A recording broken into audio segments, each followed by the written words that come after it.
Eu optei por fazer aqui um resumo muito simples do que é o projeto de mitigação do despovoamento e falar já de alguns dados, ainda que muito iniciais, mas da análise dos grupos focais e do diagnóstico sistémico, e falar um bocadinho sobre isso, também lançar aqui ao debate talvez e ouvirmos, conversarmos todos um bocadinho sobre isto.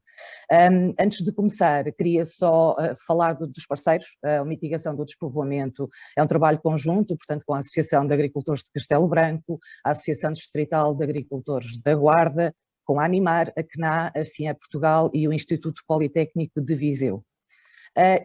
Neste projeto pretende-se identificar quais os fatores que propiciam o despovoamento e o abandono da agricultura familiar, em particular nestes territórios do interior, onde nós estamos a trabalhar, Vouzela, Guarda e Fundão, de modo a identificar medidas que permitam desenvolver sistemas agro-silvopastoris sustentáveis e capazes de revitalizar as zonas em risco. Como em todos os projetos temos objetivos e resultados a atingir, pretendemos com isto aumentar a competitividade das explorações agrícolas, aumentar o número de jovens agricultores instalados e aumentando, obviamente, desta forma também o número de explorações e promover aqui a multifuncionalidade das explorações ao estimular os sistemas agro-silvopastoris diversificados. Temos como resultados pedidos no projeto a identificação dos serviços ambientais associados aos sistemas agro-silvopastoris e da sua contribuição para a valorização dos produtos, a identificação e disseminação de boas práticas produtivas e organizacionais, de onde será feita uma publicação precisamente de boas práticas até ao final do projeto, a transmissão intergeracional de conhecimentos assente na valorização dos saberes tradicionais e das técnicas sustentáveis mais inovadoras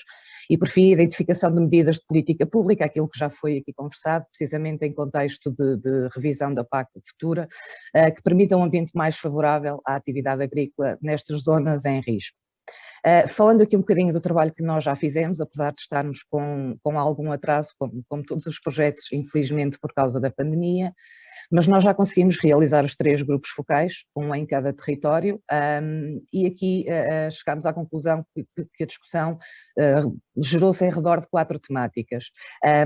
sendo que, na opinião dos produtores, estes são as principais entraves e as principais dificuldades ao desenvolvimento da agricultura nestes territórios. Portanto, uma primeira, a formação mais prática e o apoio técnico, que eles acabam por sentir que por vezes impossibilita o desenvolvimento e a modernização das explorações. Depois, o escoamento do produto é consensual, para eles a necessidade de encontrar canais de distribuição que estejam mais adequados ao perfil dos produtores e dos seus produtos. Depois a burocracia, obviamente transversal também nos 3 territórios, falada em particular no setor pecuário,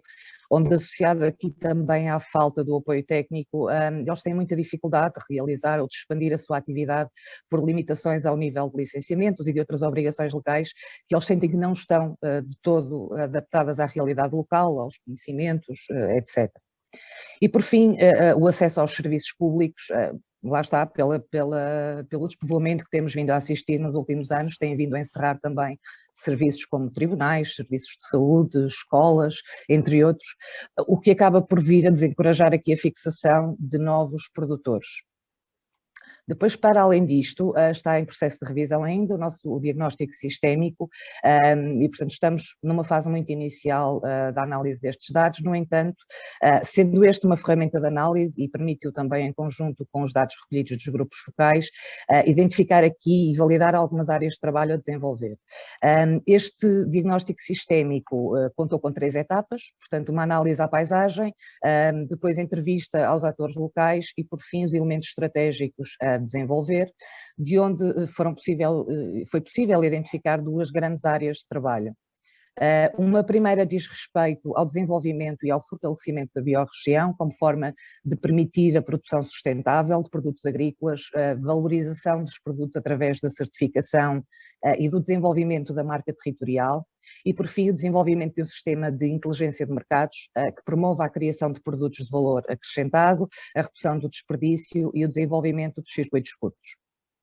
Por outro lado, fica também evidente que é necessário reduzir os efeitos da fragmentação das propriedades locais, fomentando aqui o cooperativismo, o arrendamento a longo prazo, os mecanismos que já existem como as DIFs, Também revitalizar a pecuária extensiva, ao criar cadeias de escoamento rentáveis para os produtores, e por fim, a integração do javali na economia e na cultura alimentar local, transformando o que atualmente para eles é um enorme prejuízo, um enorme problema, numa fonte de rendimento para as populações. Com estes elementos, nós estamos a organizar um conjunto de workshops que vamos iniciar já no próximo mês. O primeiro será no dia 15 de março, para o qual também vos convido a todos. Será realizado pela ADAG, da Guarda, em que os temas abordados vão ser precisamente já saídos destas duas análises, e o primeiro vai ser sobre o escoamento dos produtos e a valorização dos serviços ecossistémicos.